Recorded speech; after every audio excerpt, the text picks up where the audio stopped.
Good evening, everyone. Today is Friday the 13th of March 2026. We are all gathering at this time to do this evening chanting, to show our respect and homage to the Buddha, an expression of our appreciation for his teachings.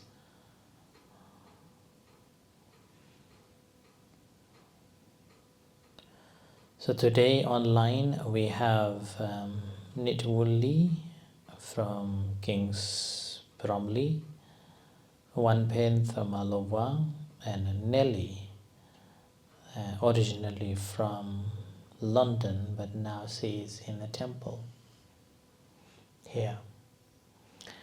And meanwhile, we have in person, we have Tan Ekachai and Yvonne, Prasit, and Gavin and Paul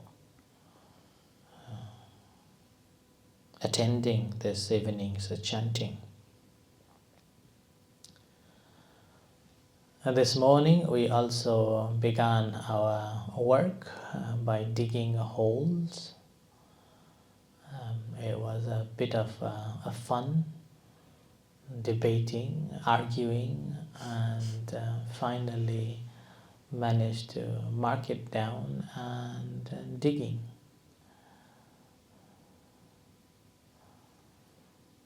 So we managed to finish, finished, but started digging, and 3 of them are almost halfway through. The 4th one is just begun. There has been quite a few changes along the way, and alterations. But because we have done in the past, a couple of months ago, this time became much easier to mark it down.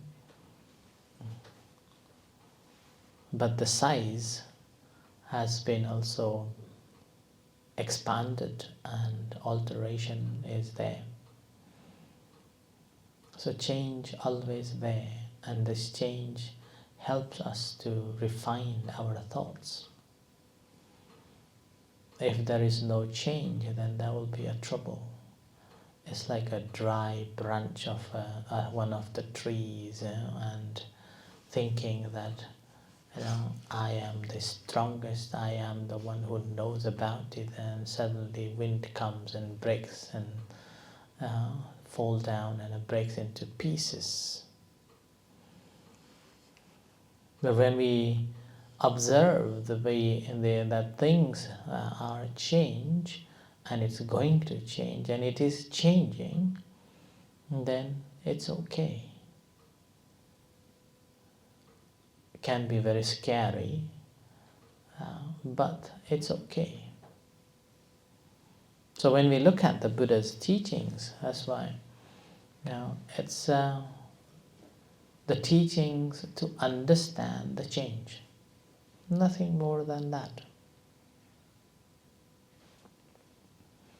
Nothing more than that. So when we look at that, Buddha's teachings, that's why it's a teaching to understand that our existence is changing. We should not be attached to it. Emotionally, maybe deeply attached to, or emotion, or any experiences or any possessions that we used to attach to it. So if we really contemplate on that with the wisdom in it, then we realize that, okay, these should not be attached to, including our names, fames, identity, knowledge, and so on. So that's the one thing. The second one, that when we understand this change, it actually gives us a hope particularly in terms of the negative experiences, disappointments, or dissatisfactions that we come across, then we realize it is not going to last forever. It's going to change. Maybe take some time, but it's going to change. So with that, it gives us a hope that there is a path to be free. There is a path to come out from that sense of miseries.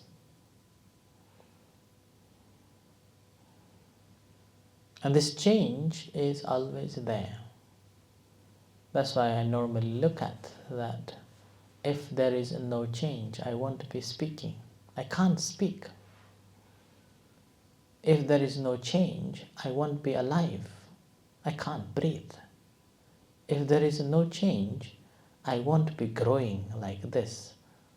I will be like a little baby, or I want to be born, because if you look at that, now parents will be still stationed. There is no change. The water will not flow if there is no change. Winds will not blow if there is no change. Plants will not grow if there is no change. We can't eat if there is no change. We don't need a toilet.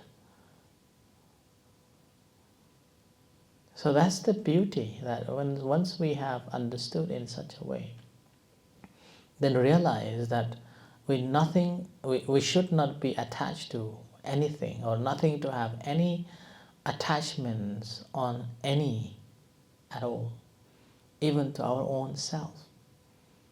That I myself is not permanent. I myself is changing. Once upon a time, I was a young man with lots of energy and very handsome, very attractive. And everybody likes to have a Facebook account, although those days no Facebook, like that. But the change takes place, and we gradually changed.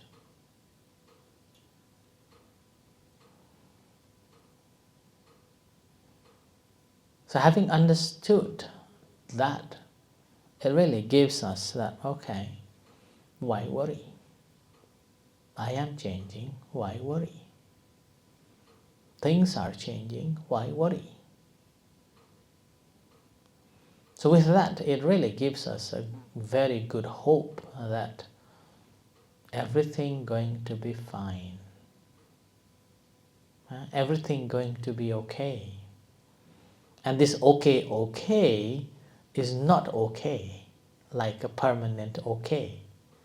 It's just okay for now, so that we can make our mind set that it's not going in accordance with my wish, or it's going in accordance with my wish, but it's not a permanent. It's going to change again. So that's why it's okay. It's okay for now. But again, that may not be okay. So later on, you'll see another change appears.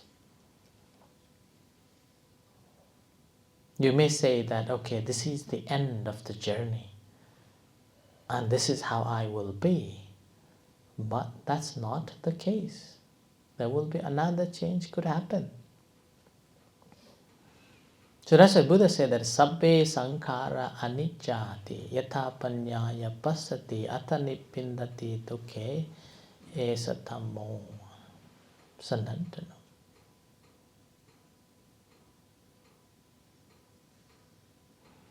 Which means that sabbe sankhara anicca. Every conditioned things that arose or conditioned created are subject to change. And we don't see anything that's not conditioned.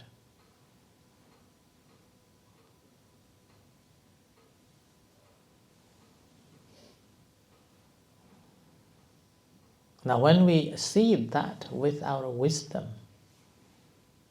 with our clear understanding, then there won't be any anger, there won't be any jealousy, there won't be any troubles of seeing those change. And this is how we end the suffering. Now when we talk about the relationship,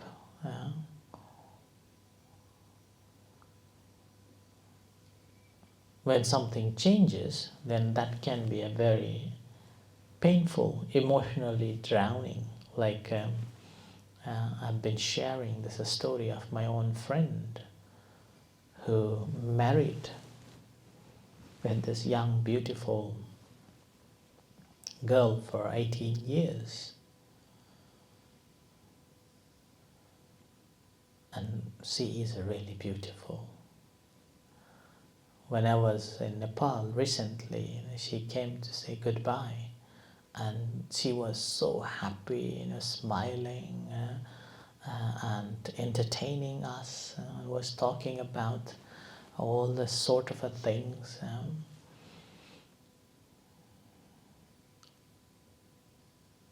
And after I came back, so she died. So with her death, my friend, he could not comprehend. And yesterday when I talked to him, he was thinking of a suicide, taking his own life. He was saying that his wife constantly calling him, and he didn't eat for many days now, so he became very thin. And he started drinking alcohol. And as a result of that, his consciousness again got so worse.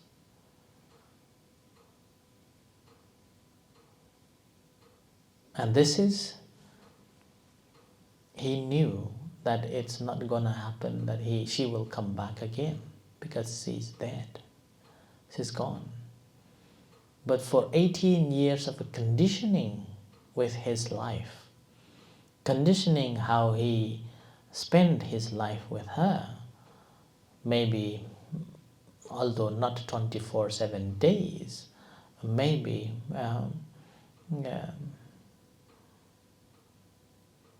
let's say half of it, they've been living together and doing together, thinking together, and grow up together for 18 years.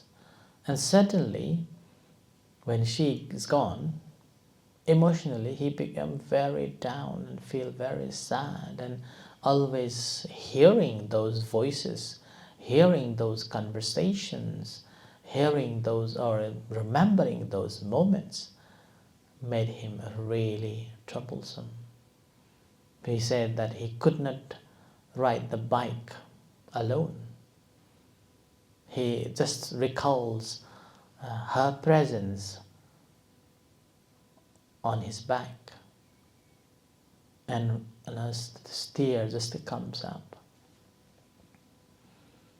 Now this is something that emotionally so much attached to, and as a result not able to accept that change. Now think about, suppose, betrayal. You have spent everything. You have spent your time, your wealth, your money, your all sorts of things, even psychologically, emotionally, and feeling. You have spent to a partner, your partner, and something happens without you knowing, or without something, any triggers, just feel bored and break up. Now here, this breakup doesn't cause much trouble. Maybe just a few days of troubles, that feeling of empty, or feeling of why this has happened, but not that gravely disturbed. But if that's a betrayal that you didn't know, then it's happening for a long time, and suddenly you realize that it's happened, then self-respect, self-doubt, and these things will establishes in you. But again, that will be different to someone who is betraying. He has or she has moved on with a new change. That she or he has accepted that change, and they have moved on, a new life, new society, a new condition, creating new conditions to make themselves comfortable. Whereas someone who is experiencing it, which really causes those doubt about the self-respect, doubt about the values and the thoughts and so on, will continue and can't accept that change. So inability to accept that change really causes a trouble. Same with any other changes that takes place in our life. And that's simply because delusionally we think that this is permanent and it's going to be with me forever. Not able to accept that change. Now, if we have a wisdom and able to comprehend on that task of the change, then we will be able to recognize that, I knew that this is gonna happen one way or another. Then there is no pain, there is no disappointments. And in the meantime, it gives us a hope that, yes, I can change. Yes, there is this change. So that's why when we contemplate on the teachings of the Buddha, the teachings is something that really, really valuable and really gives us a real hope that death is inevitable, we have to die, but it is not the end. It's just a one form of the change that I have to go through. Because I still have the greed, hatred, and delusion. I still have this greedy mind. I still have this hatred and resentment on a certain levels, and I still don't know exactly everything as it should be. Knowing that, we know that it's not the end. It's not the enlightenment yet. I am not enlightened yet. So there will be a furthering another realms or another lives. So we will be able to make those future existence to come to be more fruitful. We will be able to see that, okay, there is a hope. There are these possibilities that I can be. So that's why this is the teachings of the Buddha that we can relate to in our life, in our job, in our business, in our all the emotions and the feelings, and not having any delusional attachment on anything, but living life with the wisdom. And in the meantime, understanding that change, we never be disappointed. We see that there always hope to be better, hope to be happy, hope to be free from all the sufferings. They're still there, always will be there. So that's why the teachings of the Buddha, the more we practice, we see that these changes are always possible. And do not stick with that these won't change. And I must see this must be like that. So the changes are always there, but we just work with it and fight with it, and with that we grow on this path. So I offer this as a reflection on that, as we have seen so many changes even today. With that, I encourage you all to internalize and cultivate the wisdom to free yourself from all those of things that causing a trouble, and be free from it and be happy. So with this, let's do the chanting.